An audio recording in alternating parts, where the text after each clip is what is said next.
Dismayado naman ang ilang pasahero sa airport dahil sa pagkakakansela at pagka-delay ng ilang flights sanhi ng masamang panahon.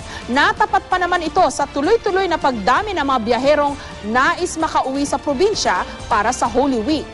May report si June Veneracion. Humahaba na ang pila ng mga pasahero sa NAIA Terminal 3. Ang kadalasang 3 bukas na gate, dinagdagan na ng isa pa. Patunay ng pagdami ng bilang ng mga pasahero ngayong papalapit na ang Semana Santa. Ang mga gustong makasiguro na hindi maiiwan ng eroplano, nasa airport na 3 hanggang 4 na oras bago pa man ang kanilang flight. Umiiwas na kasi sa traffic.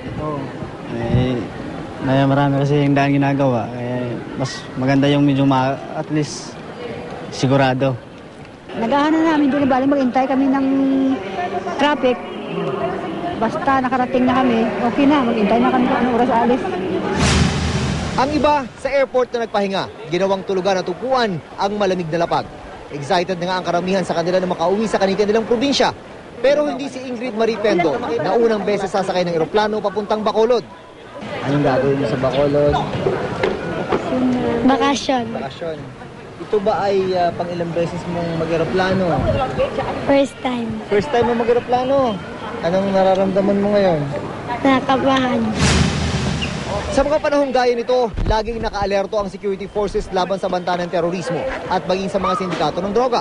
Kada 20 minuto, ang palitan ng mga nakabantay sa X-ray machine, ang first line defense.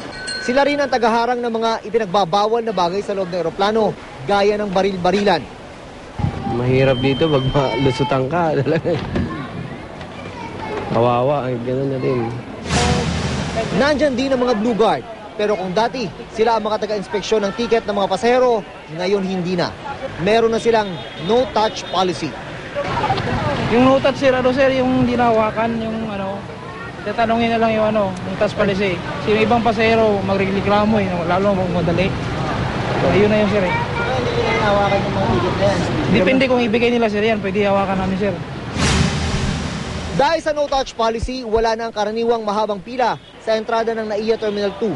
Pero ang naging sakit sa ulo naman ng mga pasahero, ang pagkakansela ng ilang flight ngayong araw. Dalawa rito ay dahil sa masamang panahon. Marami rin ang delayed flights dahil sa kadahilan ng may kinalaman sa operasyon ng mga airline company. Sa ngayon, hindi pa naman ganun karami ang mga dumadagsang pasahero sa mga paliparan gaya ng NAIA Terminal 3. Pero sumula sa susunod na linggo, asahan na raw ang paglobo ng bilang ng mga pasahero. June Veneracion, GMA News.